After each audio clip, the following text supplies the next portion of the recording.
यहोवा धन्य है क्योंकि उसने मेरी गिड़गिड़ाहट को सुना है। यहोवा मेरा बल और मेरी ढाल है, उस पर भरोसा रखने से मेरे मन को सहायता मिली है। इसलिए मेरा हृदय प्रफुल्लित है और मैं गीत गाकर उसका धन्यवाद करूँगा। यहोवा अपनी प्रजा का बल है, वो अपने अभिषिक्त के लिए उद्धार का दृढ़ गढ़ है। हालेलुया। आंखों को बंद करेंगे, प्रार्थना करेंगे।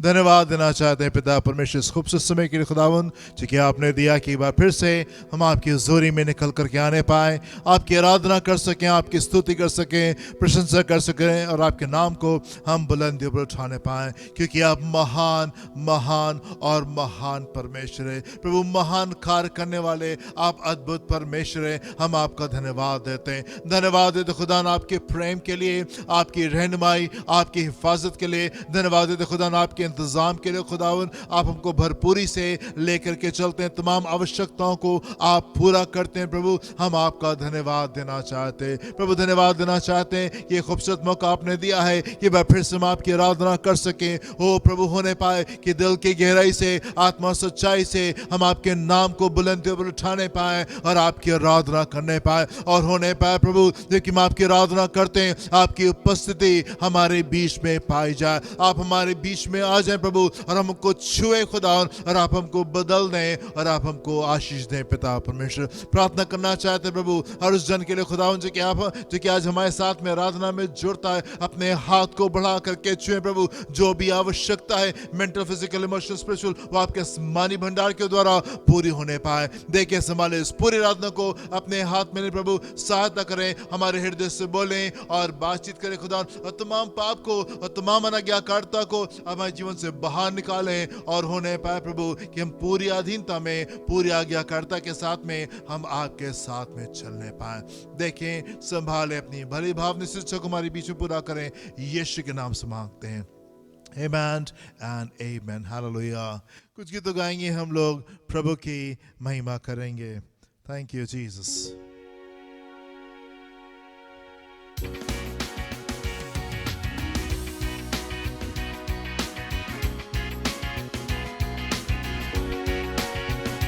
मेरे मन स्तुति कर सदा, स्तुति के है योग्य खुदा। आनंद ही आनंद है हर समय उसकी हुजूरी में। मेरे मन स्तुति कर सदा, स्तुति के है योग्य खुदा। आनंद ही आनंद है हर समय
अपने आप को सौंपते हुए आपकी आराधना करते हैं, क्योंकि आप ही हैं प्रभु परमेश्वर जो हमारे जीवन में नए गीत को लेकर आते हैं, छुटकारे को लेकर आते हैं प्रभु। इसलिए हम आपकी आराधना करते हैं, हम आपकी महिमा करते हैं, इसलिए हम और आपकी निकटता में आना चाहते हैं, हम और आप जैसा होना चाहते हैं यीशु। और प्रभु हम आपकी आराधना करना चाहते हैं, अपने आप को सौंपते हैं प्रभु यीशु। हालेलुया, आपको महिमा मिले।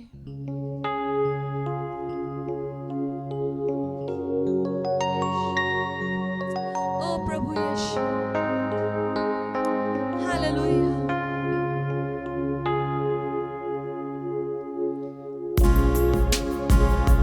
यीशु, हम आपके होना चाहते हैं। हे यीशु दाता मेरे खुदा, करता हूँ स्तुति आराधना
सौंपते हैं और चाहते हमें 100% अपना बना ले प्रभु, क्योंकि आप भी महान है प्रभु जी।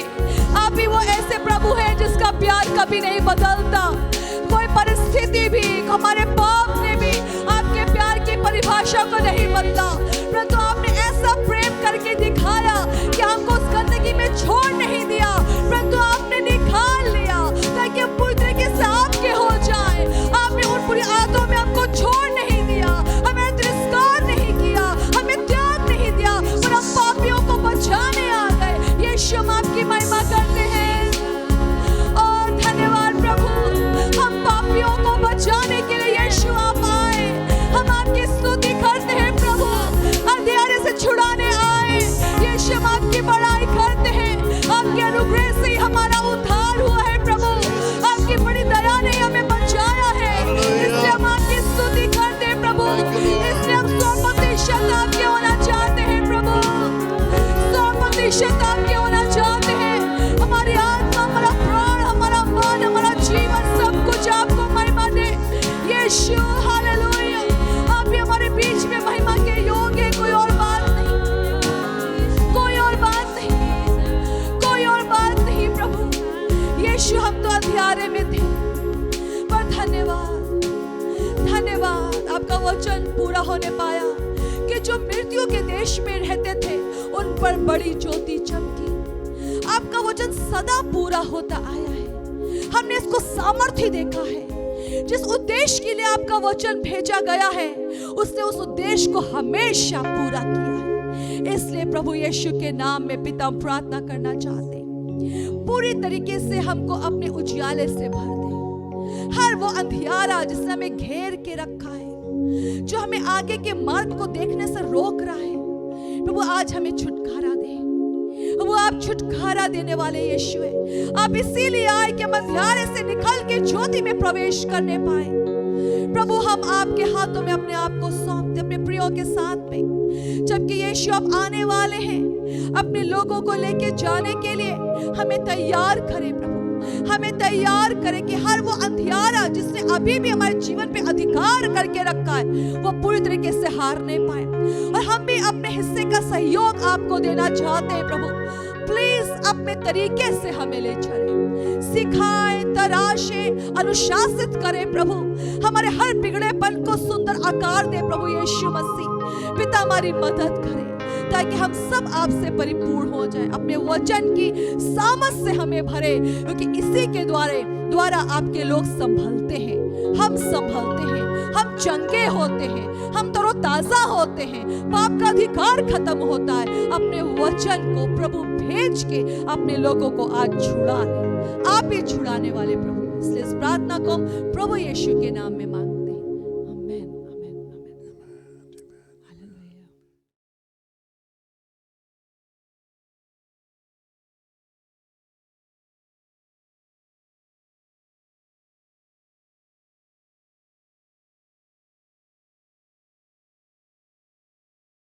दूसरा सैमुएल उसका 5वां अध्याय उसके 17 पद से 20 पद को देखेंगे। 2 Samuel chapter 5 verses 17 to 20। जब पलिश्तियों ने ये सुना कि इस्राएल का राजा होने के लिए दाऊद का अभिषेक हुआ, तब सब पलिश्ती दाऊद की खोज में निकले। ये सुनकर दाऊद गढ़ में चला गया। तब पलिश्ती आकर रपाइम नामक तराई में फैल गए।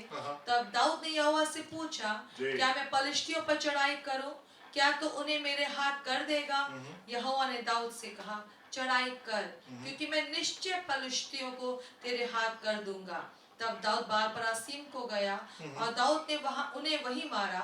तब उसने कहा, यहोवा मेरे सामने होकर मेरे शत्रुओं पर जल की धारा के समान टूट पड़ा है। इस कारण उसने उस स्थान का नाम बाल परासीम रखा। Amen and amen।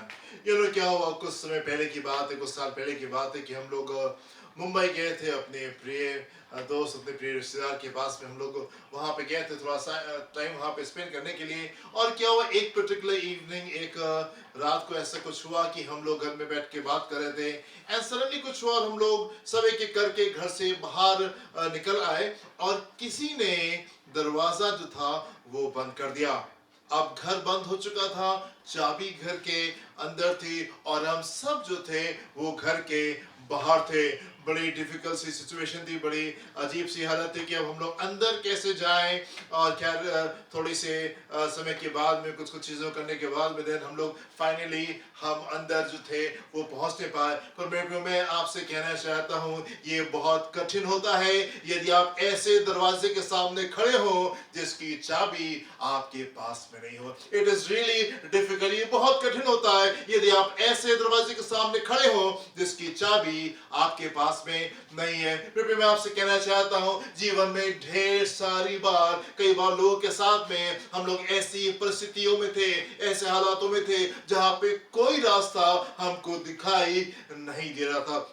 फिर मैं आपसे कहना चाहता हूं लेकिन परमेश्वर का धन्यवाद हो जो कि हमको हमेशा जय के उत्सव में लिए फिरता। जीवन कई बार ऐसी मोड़ के ऊपर आ जाता है जहां पे हमको कोई ऑप्शन समझ में नहीं आता, जहां पे हमको कोई दिशा दिखाई नहीं देती। कई बार हम ऐसे दरवाजे के सामने खड़े होते हैं जहां की जिसकी चाबी हमारे पास में नहीं होती। पर मेरे प्रिय परमेश्वर का धन्यवाद जो कि हमको हमेशा ही जय के उत्सव में लेकर के चलता है। जब हम परमेश्वर के साथ में चलते हैं तो हम अंधेरे में हम टटोलते हुए नहीं चलते, हम परमेश्वर के साथ जीते हैं। एक सामर्थी जीवन को हम लोग जी रहे होते हैं एंड परमेश्वर उन कुंजियों को हमको दे देता है। हमारे हाथ में वो कुंजी होती है जो कि हमारे जीवन के हर एक दरवाजे को खोल सकती है। परमेश्वर के साथ जीवन अंधकार में जीवन नहीं है। परमेश्वर के साथ जीवन एक कमजोर जीवन नहीं है। परमेश्वर के साथ जीवन, यीशु के साथ में जीवन एक बगैर उपाय के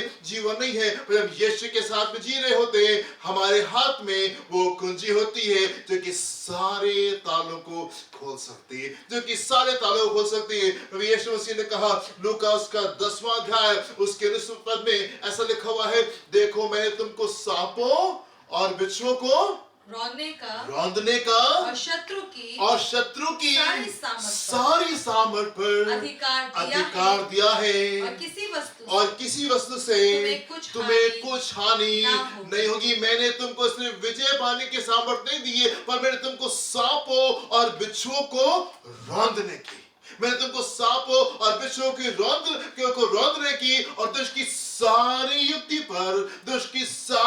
पर जय पाने की सामर्थ उसने हमको दी है और हमारी किसी बात से हानि होने नहीं जा रही। पर परमेश्वर का धन्यवाद हो जो प्रभु यीशु मसीह में हमको हमेशा ही जय के उत्सव में लिए फिरता है, हमको हमेशा ही जय के उत्सव में लिए फिरता है। जब यीशु के साथ में चलते हैं, जब हम परमेश्वर के साथ में चलते हैं, हमारे पास में वो कुंजियां होती हैं, हमारे पास में वो कुंजियां होती हैं जो कि हमारे जीवन के तालों को खोलने में सामर्थ्य होती है। किसी बात में दुष्ट हमसे जीत नहीं पाता।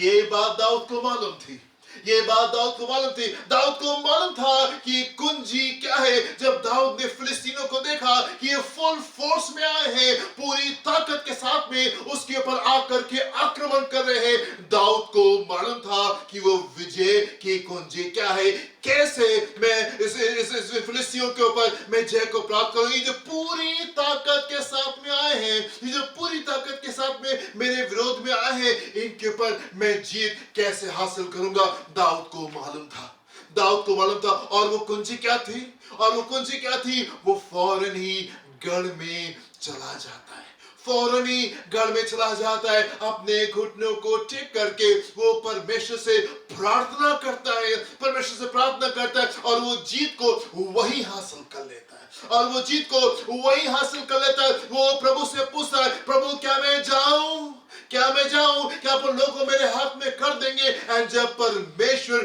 ग्रीन सिग्नल देते हैं तब वो आगे जाता है, जब परमेश्वर हरी झंडी दिखाते हैं तब दाऊद जो है आगे जाता है और बड़ी विजय के साथ में वो लौट करके आने पाता है। दाऊद को मालूम था कि वो कुंजी क्या है, दाऊद को मालूम था कि परमेश्वर के लोगों का तरीका क्या होता है, कैसे हम विजय को प्राप्त करते हैं, परमेश्वर के लोगों का कल्चर क्या, उनका तरीका क्या, हम कैसे विजय को प्राप्त करते हैं, कैसे विजय को प्राप्त करते हैं। दाऊद को मालूम था।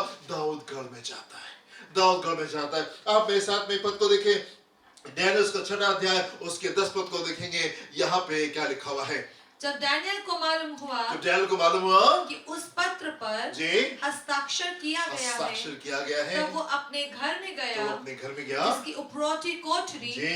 की खिड़कियां हाँ। यरूशलेम की ओर खुली रहती जी। थी, और अपनी रीति के अनुसार और अपनी अपनी रीति के रीति के अनुसार अनुसार जैसा वो दिन में 3 बार जी अपने परमेश्वर के सामने जी। घुटने टेक कर प्रार्थना और धन्यवाद करता था, जी। वैसे ही तब भी वैसे करता ही रहा। तब भी करता रहा, अपनी रीति के अनुसार, अपनी रीति के अनुसार, जो उसका तौर तरीका था, जिस प्रकार से वो अपने जीवन को बिताता था।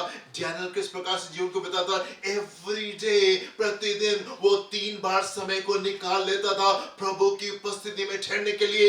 हर दिन वो समय को निकालता था, and every day he would get down on his knees, वो अपने घुटनों के ऊपर आता था और वो प्रार्थना किया करता था। ही ऑलवेज हैड टाइम, वो हमेशा परमेश्वर के साथ में समय बिताने के लिए समय को निकाल लेता था। डैनियल जो था वो कोई पास्टर नहीं था, डैनियल कोई प्रीस्ट नहीं था, डैनियल जो था वो कोई बड़ा भविष्यवक्ता नहीं था जिसको परमेश्वर के सामने बैठना जो था वो बहुत ज्यादा जरूरी था। वो तो राजा के कोर्ट में काम करता था, वो तो राजा का सलाहकार था। ढेर सारी संसारिक जो जिम्मेदारियां थी वो उसके ऊपर थी। He was a busy man, राजा के डायरेक्टली वो नीचे था। सारी बातों के लिए राजा उससे बात करता था, उससे कंसल्ट करता था। He was a busy man, लेकिन उसके बावजूद भी, बिजी होने के बावजूद भी वो समय को निकालता था और अपनी रीति के अनुसार वो दिन में 3 बार प्रार्थना किया करता था। कोई मौसम के अनुसार वो नहीं चलता था क्योंकि उपवास का मौसम चल रहा है, प्रार्थना करने का मौसम चल रहा है, तो चलो हम भी उपवास रख लेते, हम भी प्रार्थना कर लेते। ये कल्चर है, ये कल्चर है, ये तौर तरीका है। परमेश्वर के लोगों का तौर तरीका यही होता है कि हम घुटनों पे आकर के पूरे साल उसके सामने ऐसे ही बैठते, हर दिन हम उसके सामने ऐसे ही ठहरते, हर दिन हम उसके साथ में इसी प्रकार से हम समय को बिताते। जब कभी मौका आता है, जब कभी ऐसा समय आता है, हम उपवास प्रार्थना में जाते। एक सीजन के लिए नहीं जाते, पर जब कभी आवश्यकता होती है, wherever there is need, जब कभी भी आवश्यकता पड़ती है, हम उसके सामने जाते और हम उसके सामने वहां पे ठहरते, हम उपवास रखते और हम प्रार्थना करते। डैनियल यहाँ पे प्रार्थना में इसलिए नहीं गया है क्योंकि वो लॉ साइन हो गया है, कानून बन गया है और अब उसको परमेश्वर के सामने जाना जरूरी है, अब उसको सामने परमेश्वर के सामने ठहरना जरूरी नहीं। डैनियल का ये कल्चर था, ये उसका तौर तरीका था कि वो परमेश्वर के सम्मुख जा करके बैठा करता था और परमेश्वर से बातचीत किया करता, चाहे कितना बिजी क्यों हो, चाहे कितना बिजी की हो, पर एवरी डे, हर दिन, वो दिन में 3 बार समय को निकालता था और परमेश्वर के सामने जाके वो ठहरता था। मेरे साथ में एक और पद को देखें, डैनियल उसका दूसरा अध्याय उसके 17 और 18 पद को देखेंगे, यहाँ पे क्या लिखा हुआ है।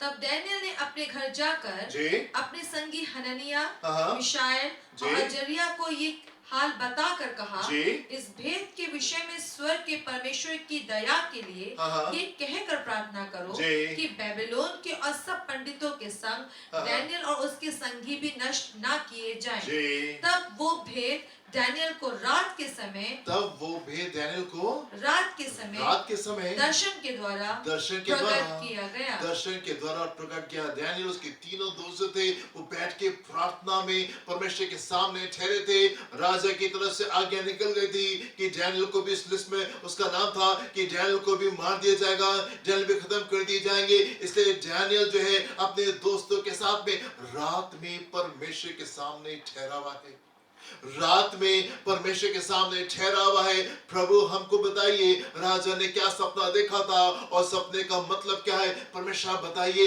एंड जब ये लोग रात में परमेश्वर के सामने ठहरे हुए थे, जब ये लोग परमेश्वर के सामने ठहरे हुए थे, जब ये लोग घर में थे, अपने घुटनों को टेक करके ये प्रार्थना में थे, परमेश्वर ने दर्शन के द्वारा इनसे बातचीत की, दर्शन के द्वारा उनको बताया कि यस ये सपना है और ये उसका मतलब है। परमेश्वर के लोगों का तरीका यही होता है मेरे प्रियो, हम उसके सामने ठहरते, एक मौसम में नहीं, जब कभी आवश्यकता होती है तब नहीं, पर हमेशा हम उसके सामने हम ठहरते, हम लगातार उसके साथ में हम प्रार्थना में रहते हैं। आप मेरे साथ में देखिए नहम्याह उसका पहला अध्याय उसके 4 पद से 6 पद को देखेंगे, यहाँ पे क्या लिखा हुआ है। ये बातें सुनते ही मैं बैठकर रोने लगा, मैं बैठ के रोने लगा। और कितने दिन तक कितने दिन तक विलाप और करता स्वर्ग के परमेश्वर के सम्मुख जी। उपवास करता कितने दिन तक के मैं उपवास करता, परमेश्वर के सामने ठहरता रहा जी, और ये कहकर प्रार्थना और ये करता रहा, कहकर प्रार्थना करता रहा हे स्वर्ग के परमेश्वर यहोवा, जी। हे महान और भययोग्य जी। ईश्वर, तू जो अपने प्रेम रखने वाले जी। और आज्ञा मानने वाले के विषय अपनी वाचा पालता और उन पर करुणा करता जी। है, तू कान लगाए तू कान लगाए और आंखें खोले रहे जी। कि जो प्रार्थना प्रार्थना मैं तेरा दास मैं तेरे इस दास समय तेरे दास इसराइलियों के जी। लिए दिन रात करता रहता दिन हूँ, रात करता रहता हूँ, उसे तू सुन ले। उसे तो सुन ले। मैं कह रहा है कि वो प्रार्थना मैं कितने ही दिन तक के विलाप करता रहा, कितने दिन तक के उपवास करता रहा, कितने दिन तक एक बहुत लंबे समय तक के नहमिया जो है वो उपवास में कितने लंबे समय तक के वो परमेश्वर के सामने ठहरा हुआ है। और वो यहाँ पे कह रहे मैं रात और दिन प्रभु आपके सामने ठहर करके मैं आपसे यरूशलेम के विषय में मैं प्रार्थना में हूँ। प्रभु मेरी प्रार्थना को सुन करके आप उत्तर दें।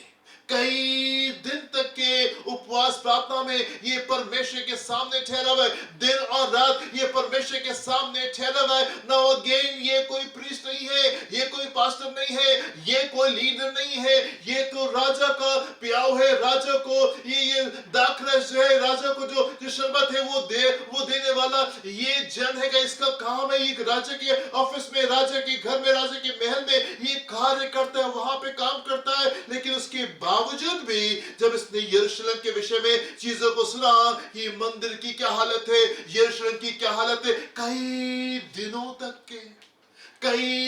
तक के ये परमेश्वर के सामने उपवास प्रार्थना में रात और दिन ठहरा रहा। परमेश्वर के लोगों का तरीका कैसे होता है, परमेश्वर के लोगों का तरीका कैसे होता है? हम उपवास में, हम प्रार्थना में, हम परमेश्वर के सम्मुख समय को बिताते हैं।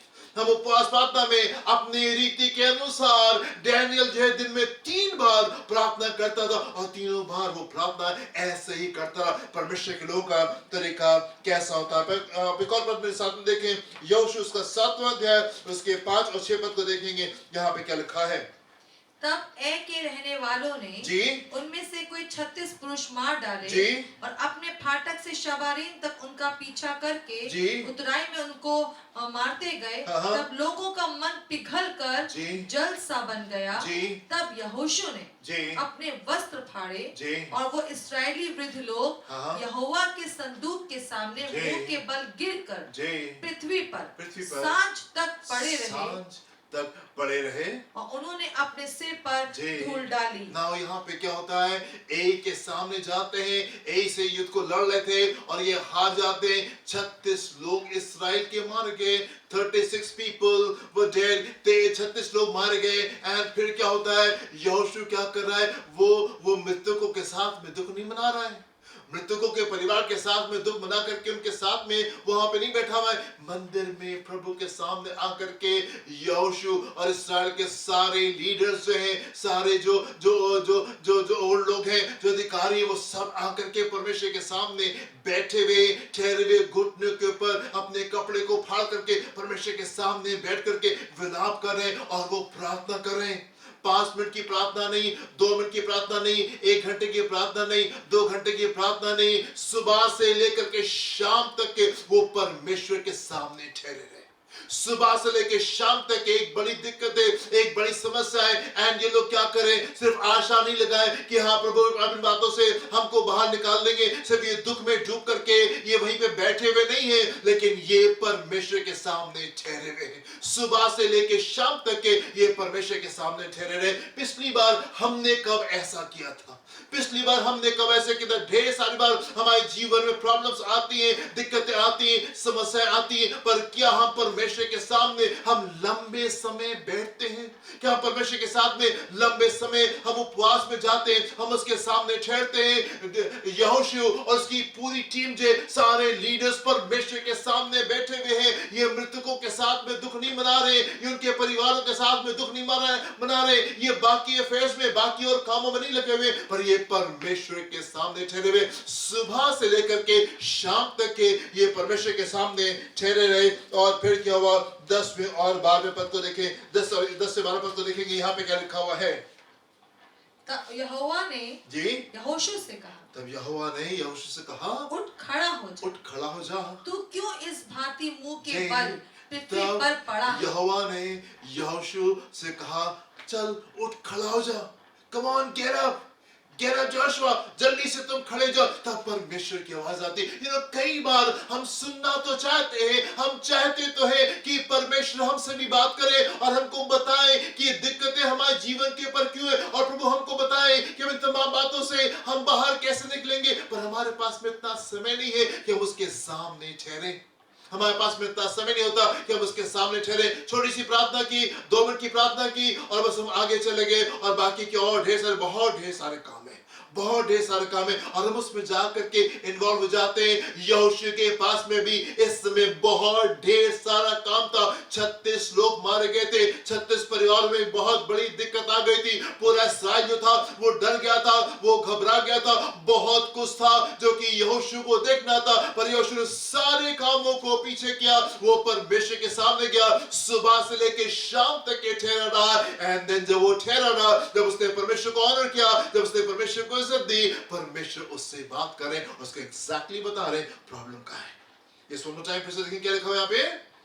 यहोवा ने यहोशू से कहा, यहोवा ने यहोशू से कहा, उठ खड़ा हो जा, उठ खड़ा हो जा। तू क्यों इस भांति मुंह के बल पृथ्वी पर पड़ा है। जी, इसराइलियों ने पाप किया इस्राएल है, ने पाप किया है। और जो वाचा मैंने उनसे अपने साथ बांधी थी, जी, बंधाई थी, हाँ, उसको उन्होंने तोड़ दिया। उसको तोड़ दिया है। उन्होंने अर्पण की वस्तुओं में से ले लिया, जी, वरन चोरी भी की, जी, और छल करके उसको अपने सामान में रख लिया है। जी, अपने सामान में रख लिया, अर्पण की इस वस्तु में रख कारण लिया। इस कारण इसराइली अपने शत्रुओं के सामने इसराइली अपने शत्रु के सामने खड़े नहीं रह खड़े नहीं सकते। रह सकते। वे अपने शत्रुओं को पीठ दिखाते हैं, जी, इसलिए जी, कि वे आप अर्पण की वस्तु जी, बन गए हैं। जी, और यदि तुम अपने मध्य में से जी, अर्पण की वस्तु का सत्यानाश ना जी, कर डालोगे, जी, तो मैं आगे को तुम्हारे संग नहीं जी। रहूंगा। कई बार प्रश्न हमारे जीवन में आते हैं।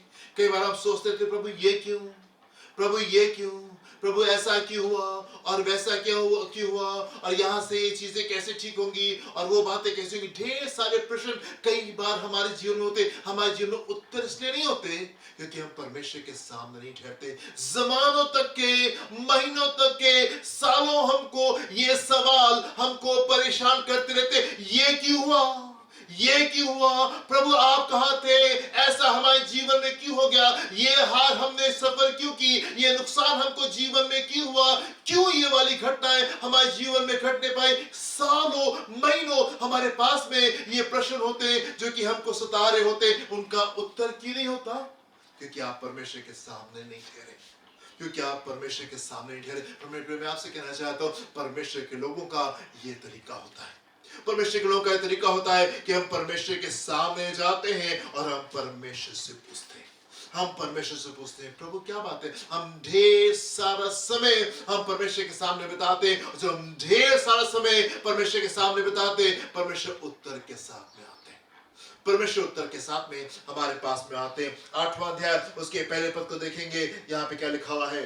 तब यहोवा ने यहोशू से कहा, जी, मत डर और तेरा मन कच्चा ना हो, मत डरो, तेरा मन कच्चा ना हो, कमर बांधकर सब योद्धाओं को साथ ले, जी, और ए पर चढ़ाई कर। सुन, मैंने ए के राजा को, मैंने ए के राजा को, उसकी प्रजा, उसके नगर और देश समेत तेरे वश में किया है। वश में कर दिया है। तेरे वश में। विजय कैसे आती है? विजय कैसे आती? परेशान होने से नहीं आती, आंसू बहाने से नहीं आती, इधर उधर जाने से नहीं आती, इससे हाल बयान करने से, उनसे हाल बयान करने से नहीं आती, परमेश्वर के सामने ठहरने से आती है। जब आप परमेश्वर के सामने जाते हैं, जब आप परमेश्वर के सामने ठहरते हैं, यदि आपकी जीवन में कोई नुकसान हुआ है, यदि जीवन में कोई समस्या है, यदि कोई प्रॉब्लम है, यदि कोई ऐसा प्रश्न आपको उसका उत्तर नहीं मिल रहा है, जस्ट गेट टू गॉड। परमेश्वर के पास में जाएं, उसके सामने ठहरे, उसके सामने ढेर सारा समय बिताएं। जब आप उसके सामने ढेर सारा समय बिताएंगे, प्रभु डिटेल में आपसे बात करेंगे।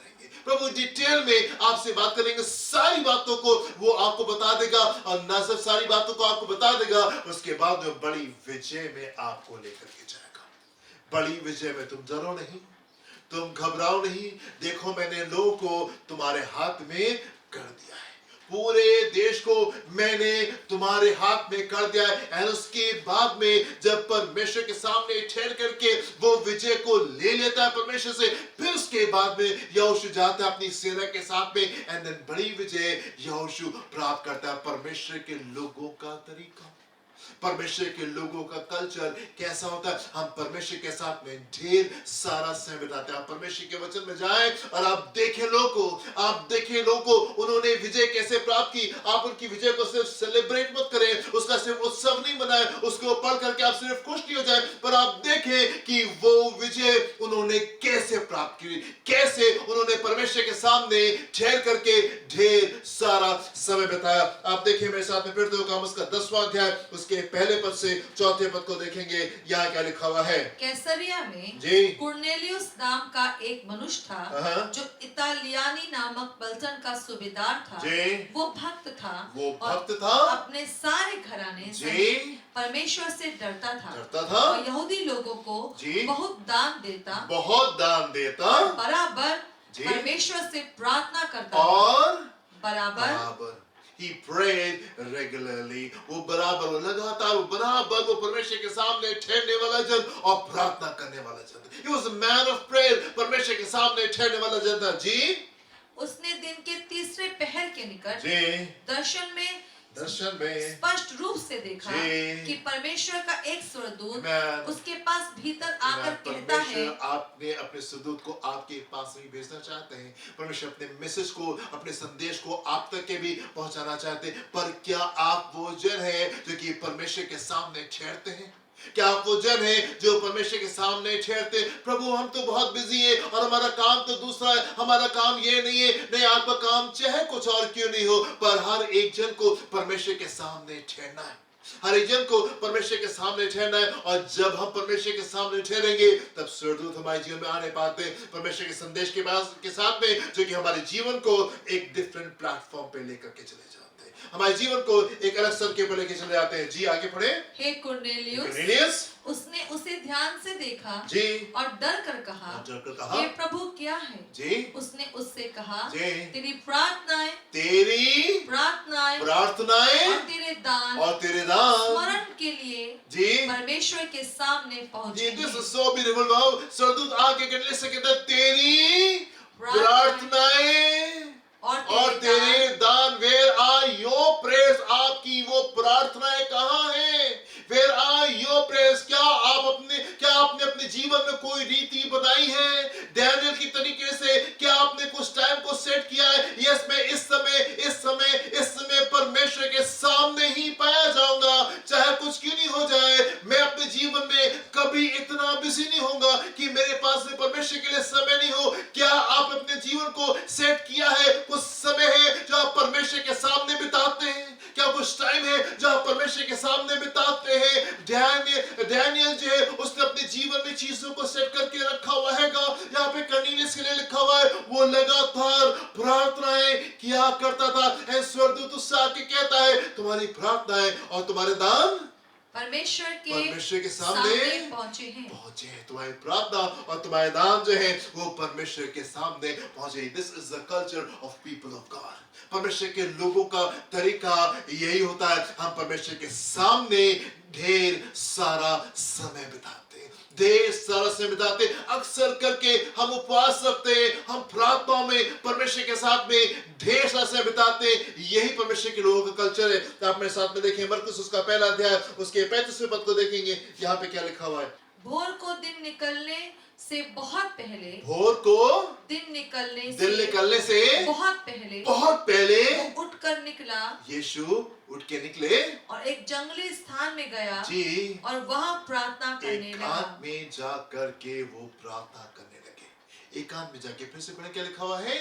भोर को दिन निकलने से बहुत पहले भोर को दिन निकलने से बहुत पहले प्रभु यीशु मसीह उठे और एकांत में क्वाइट प्लेस में जा करके वो प्रार्थना करने लगे। उसका तरीका यही था।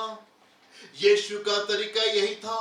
परमेश्वर के लोगों का तरीका ऐसा ही होता है। और यदि हम परमेश्वर के जन हैं, यदि हम परमेश्वर के होना चाहते हैं, हमारा भी तरीका इसी प्रकार का होना बहुत आवश्यक है।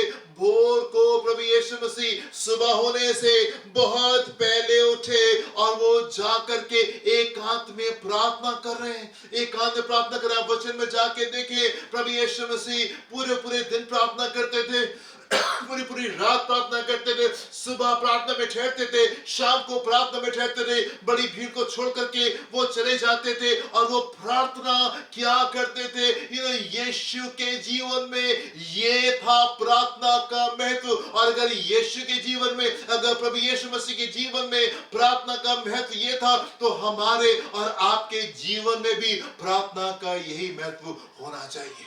हमारे और आपके जीवन में भी प्रार्थना का यही महत्व होना चाहिए। अपनी सेवकाई शुरू करने से पहले प्रभु यीशु मसीह 40 दिन के लिए 40 साल वो जंगल में चला गया और वहां पे बगैर खाए और बगैर पिए वो प्रार्थना में परमेश्वर के सामने ठहरा था। प्रार्थना में परमेश्वर के सामने ठहरा था। यहाँ पे ऐसा लिखा हुआ है, भोर को सुबह होने से बहुत पहले ही वो उठ करके खामोश प्लेस में, एक क्वाइट प्लेस में चला गया, जहाँ पे खामोशी के साथ में वो प्रार्थना में समय को बिताने पाए। अगर यीशु के जीवन में प्रार्थना का महत्व ऐसा था, तो हमारे और आपके जीवन में भी उपवास और प्रार्थना का स्थान इसी प्रकार का होने की आवश्यकता है। इसी प्रकार की होने की आवश्यकता है। आप देखिए पहले सदी कलीसिया का क्या तरीका था। तो काम उसका पहला अध्याय और उसके 14 और 15 पद को देखेंगे। यहाँ पे क्या लिखा हुआ है? ये सब कई स्त्रियों जी और यीशु की माता मरियम जी और उसके भाइयों के साथ एकजुट होकर, ये सब और कई स्त्रियों और यीशु की माता मरियम जी और उसके भाइयों के साथ जी एकजुट होकर हाँ प्रार्थना में लगे रहे, प्रार्थना में लगे रहे। ये सब लोग, स्त्रियां ढेर सारी और यीशु की माता मरियम, उसके भाई लोग, ये सब क्या था? प्रार्थना में लगे रहे। उन्हीं दिनों में जी पतरस भाइयों के बीच में जी जो 120 व्यक्ति के लगभग थे जी खड़ा होकर कहने लगा। ना ये 120 लोग थे। ये 120 लोग थे जो कि परमेश्वर के सामने ठहरते जब यीशु मसीह बादलों पर उठा लिए गए। और इससे पहले कि कलीसिया आगे बढ़ती, इससे पहले कि चीजें आकार को लेती और चीजें आगे बढ़ती, इससे पहले कि पवित्र आत्मा ये प्राप्त करते, ये 120 लोग ये परमेश्वर के सामने ठहरे हुए थे। ये परमेश्वर के सामने ये ठहरे हुए थे और ये रात और दिन ये प्रार्थना कर रहे थे। 120 पीपल, 120 लोग। सिर्फ 12 चेलों की बात नहीं हो रही है कि सिर्फ 12 चेले जो थे, एंड क्योंकि ये चेले थे इसलिए उनको परमेश्वर के सामने ठहरना जरूरी था, इसलिए परमेश्वर के सामने ठहरे हुए थे। नहीं, 120 लोग, सारे चेले, सारे जितने भी लोग थे, ये सब परमेश्वर के सामने ये प्रार्थना में ये लगे रहे। और उसका रिजल्ट क्या होता है? फिर क्या होता है? दूसरा अध्याय उसका पहले 4 पद को देखेंगे आप, क्या क्या लिखा हुआ है? जब पेंतेकुस्त का दिन आया तो वे सब एक जगह इकट्ठे थे। एक जगह इकट्ठे थे। एक आकाश से जी बड़ी आंधी की सी सनसनाहट का शब्द हुआ जी और उससे सारा घर जहाँ वे बैठे थे गूंज गया जी और उन्हें आग की सी जीभें फटती हुई दिखाई दी जी और उनमें से हर एक पर आ ठहरी। जी वे सब पवित्र आत्मा से भर गए और जिस प्रकार जी आत्मा ने उन्हें बोलने की सामर्थ्य दी, वे अन्य अन्य भाषा बोलने लगे। भाषा ये बोलने लगे। जब ये 120 लोग परमेश्वर के सामने प्रार्थना में ठहरे थे, 1 घंटा नहीं, 2 घंटे नहीं, काफी दिनों तक के, जब ये परमेश्वर के सामने 120 लोग रातों दिन जब ये परमेश्वर के सामने ठहरे थे, उसका रिजल्ट क्या होता है? उसका रिजल्ट ये होता है कि दूसरे अध्याय के पहले पद में ये सब पवित्र आत्मा से भर जाते हैं। ये सब पवित्र आत्मा से भर जाते हैं। एंड जैसे पवित्र आत्मा इनको सामर्थ्य देता है, ये अन्य अन्य भाषा जो है ये बोलने लगे। और उसका रिजल्ट क्या होता है? उसके बाद में क्या होता है? दूसरे अध्याय के 41 से 43 पद को देखेंगे। यहाँ पे क्या होता है? अतः जिन्होंने उसका वचन ग्रहण किया जी उन्होंने बपतिस्मा लिया और उसी दिन 3000 मनुष्यों के लगभग उनमें मिल गए। 120 लोग प्रार्थना कर रहे थे, 12 चेलों और बाकी सबको लोगों को बुला करके 120 पीपल इन ऑल वो प्रेइंग, 120 लोग जो थे ये प्रार्थना में ठहरे थे। एंड जब ये परमेश्वर के सामने ये ठहरे रहे, ये प्रार्थना करते रहे, ये सामर्थ से भर गए, परमेश्वर के सामर्थ से भर गए, पवित्र आत्मा के सामर्थ से भर गए। एंड जब ये परमेश्वर के पवित्र आत्मा की सामर्थ से भर करके जब ये आगे बढ़ते हैं तो एक पावरफुल चर्च को खड़े होते हुए देखते हैं, एक सामर्थी कलीसिया को, एक तेजस्वी कलीसिया की हम शुरुआत होते देखते हैं। और हम देखते हैं 3000 लोग एकदम से ये कलीसिया में आकर के जुड़ गए और फिर और वे प्रेरितों से शिक्षा और पाने प्रेरितों से शिक्षा पाने और संगति रखने और संगति रखने और रोटी तोड़ने और रोटी तोड़ने और प्रार्थना करने में और प्रार्थना करने में लौलीन रहे जी। और आगे? सब लोगों पर भय छा सब गया लोग पर भय छा गया और बहुत से अद्भुत काम और बहुत से अद्भुत और काम चिन्ह और प्रेरितों के द्वारा प्रकट प्रेरितों के होते द्वारा थे। प्रकट होते रहे। सब लोगों के ऊपर कलीसिया का बड़ा भय जो था वो छा गया, क्योंकि ढेर सारे अद्भुत चिन्ह चमत्कार जो थे उस कलीसिया में प्रेरितों के द्वारा होने लगे। वाई कैसे चीजें होने पाई? जब कलीसिया ने समय को निकाला और वो परमेश्वर के सामने आकर के ठहरने पाए। एक सामर्थी तेजस्वी कलीसिया कैसे खड़ी होने पाई और कैसे खड़ी होगी? जब लोग परमेश्वर के सामने ठहरेंगे, जब रात दिन परमेश्वर के सामने ठहरेंगे, उपवास करेंगे, प्रार्थना में वो परमेश्वर के सामने जाके ठहरेंगे। एंड तब क्या होगा? परमेश्वर बड़े सामर्थ के साथ में कलीसिया में दिखाई देंगे एंड कलीसिया पावरफुली ग्रो करेगी, सामर्थी कार्य वहां पे होने पाएंगे। एंड ढेर सारे लोगों के ऊपर भय छा गया, क्योंकि बड़े सामर्थी कार्य वहां पे हो रहे थे। एक सामर्थी कलीसिया की शुरुआत कहां से होती है? कैसे होती है? एक सामर्थी परिवार की शुरुआत कहां से होती है? एक सामर्थी जन की शुरुआत कहां से होती है? जब हम घुटने टेकते हैं, जब उपवास प्रार्थना में हम परमेश्वर के सामने आकर के ठहरते हैं, वहां से एक सामर्थी कलीसिया की शुरुआत होती है। फिर मैं आपसे कहना चाहता हूं, यदि आप परमेश्वर के सामर्थ को ढूंढ रहे हैं, यदि आप चाहते हैं कि आप परमेश्वर के सामर्थ से आप भरे जाए, यदि आप चाहते हैं कि आपको आपके प्रश्नों का उत्तर मिलने पाए, यदि आप चाहते हैं कि आपके जीवन में ये बंद दरवाजे खुलने पाए, यदि आप चाहते हैं कि आपके जीवन में और आपके जीवन से अद्भुत चमत्कार होने पाए, यदि आप अपने जीवन में बड़ी विजय को देखना चाहते हैं, यदि आप अपने जीवन में दुष्ट को जो कि पूरी ताकत के साथ में आपके विरोध में कई बार आता है, यदि आप उसको पीछे ढकेलना चाहते हैं और यदि आप बड़ी विजय में जाना चाहते हैं, बहुत आवश्यक है कि आप भी सामर्थ से भरे जाए। बहुत जरूरी है कि आप भी सामर्थ्य से भर जाए। दुष्ट पूरी ताकत के साथ में हमारे विरोध में आता है। जब वो हमको देखता है कि हम सिंहासन में बैठे, अब हमारा अभिषेक हो गया है, अब हम सिंहासन पे बैठा दिए गए, पूरी ताकत के साथ में वो हमारे गैस में आता है। एंड यदि आपको दुष्ट के ऊपर जय प्राप्त करनी है, आपको घर में जाना सीखना पड़ेगा, कलीसिया को ये कल्चर सीखना पड़ेगा, ये बुनियादी बातें जो परमेश्वर के वचन में है कि कैसे परमेश्वर के लोग परमेश्वर के सामने ठहरे रहे, ये बातें हमको भी सीखने की आवश्यकता है। परमेश्वर के वचन में जाए और आप देखें जितने भी परमेश्वर के महान लोग हुए, सबकी एक एक्टिव प्रेयर लाइफ थी। सब लोग ढेर सारा समय परमेश्वर के सामने बिताया करते थे। प्रभु यीशु मसीह भी ऐसे लिखा हुआ है, भोर होने से बहुत पहले वो एकांत में चला गया और वहां पे बैठ करके प्रार्थना कर रहा था।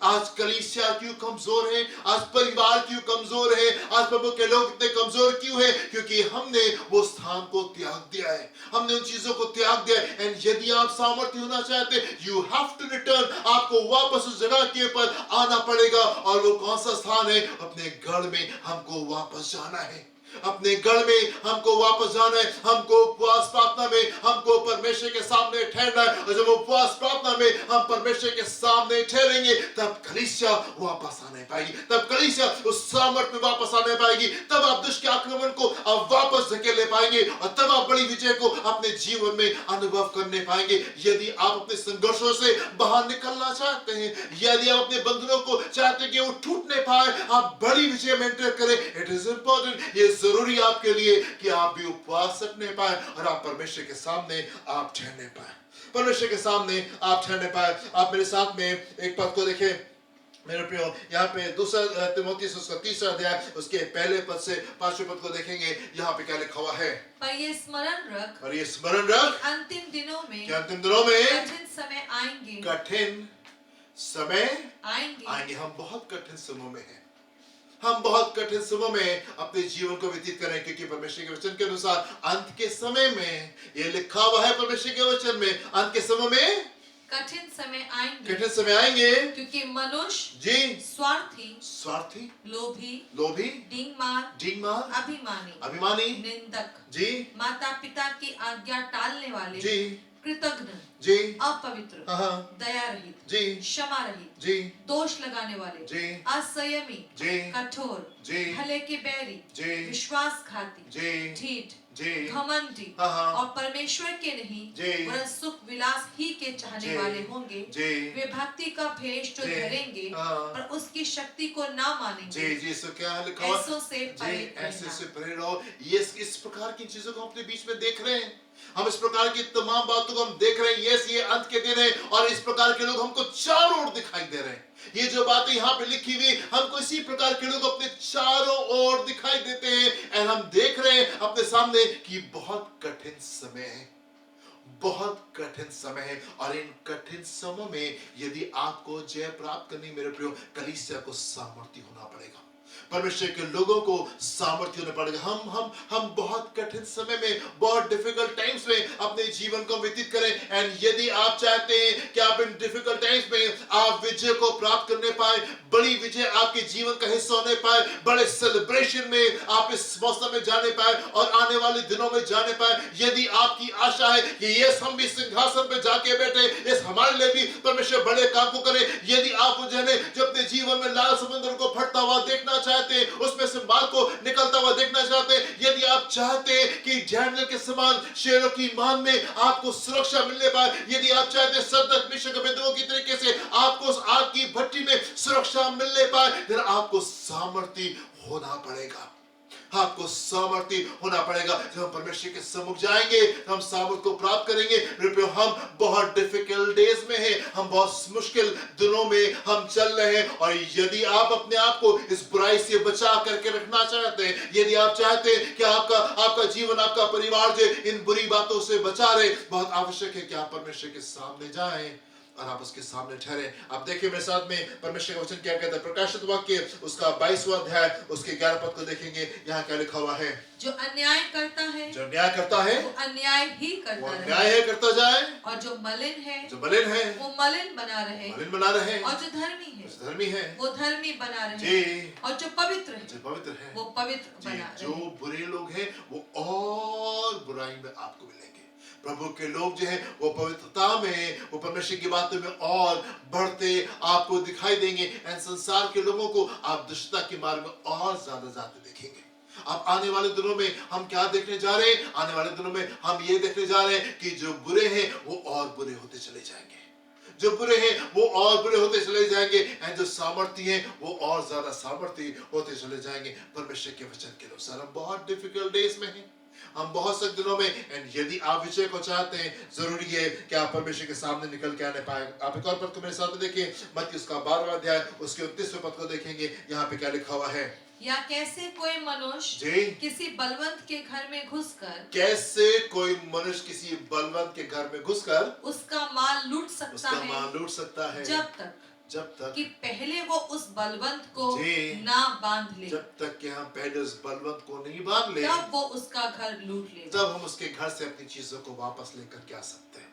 यदि आपको अपने जीवन में छुटकारा चाहिए, बहुत जरूरी है उस दुष्ट को बाइंड करना।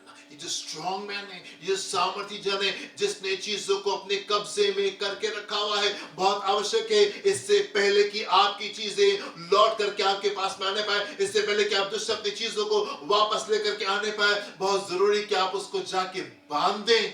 आपकी प्रार्थनाएं, आपके उपवास जाके दुष्ट को कस के बांध दें, ताकि आपकी चीजें रिलीज होने पाए। अपनी चीजों को रिलीज करके आप बाहर निकल के आने पाए। ये संभव नहीं है कि आप एक स्ट्रॉन्ग मैन के, आप एक सामर्थ्य जन के घर में जाए और उसके घर से चीजों को लेकर के आ जाए, जब तक कि वो बांधा नहीं जाएगा, जब तक ये बांधा नहीं जाएगा आप अपनी चीजों को वापस लेकर के नहीं आने पाएंगे। मेरे प्रिय, मैं आपसे कहना चाहता हूँ परमेश्वर के वचन का कल्चर, परमेश्वर के जो वचन है उसका तौर तरीका यही है, परमेश्वर के लोगों का तौर तरीका यही है कि हम उपवास प्रार्थना में परमेश्वर के सामने ठहरते हैं।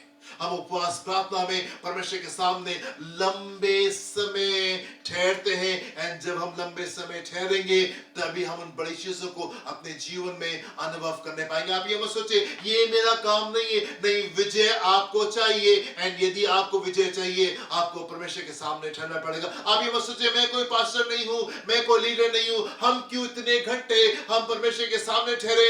आप पास्टर हो सकता नहीं हो सकता आप लीडर नहीं हो, पर आप परमेश्वर की संतान है, आप परमेश्वर के संतान है, आपका अभिषेक हुआ है और आप उसके साथ में स्वर्गीय स्थानों में आप बैठे हुए, और एक दिन आप फिजिकली भी जाकर के शारीरिक रूप में भी जाकर के हम सिंहासन के ऊपर बैठेंगे। दुष्ट इन बातों को देख रहा है, दुष्ट इन बातों को जानता है। एंड क्योंकि आप परमेश्वर के संतान है, क्योंकि आपका अभिषेक हुआ, इसलिए वो पूरी ताकत के साथ में आपके अगेंस्ट में आता है ताकि वो आपको डिस्ट्रॉय कर दे, आपको बर्बाद कर दे। एंड यदि विजय चाहिए है, ये वो कल्चर है जिसमें हमको वापस आने की आवश्यकता है, ये वो चीजें हैं जिसमें हमको वापस आने की आवश्यकता है। ये इस पूरे साल में जब कभी परमेश्वर का आत्मा आपको उस बोझ में लेके जाए, हम वो उपवास में रहें, हम उपवास करें, हम प्रार्थना को करने पाए। कोशिश करें मेरे प्रियो कि कम से कम हफ्ते में एक बार हम जरूर से उपवास रखने पाए। एटलीस्ट वंस अ वीक, कम से कम हफ्ते में एक बार हम जरूर से उपवास करके हम परमेश्वर के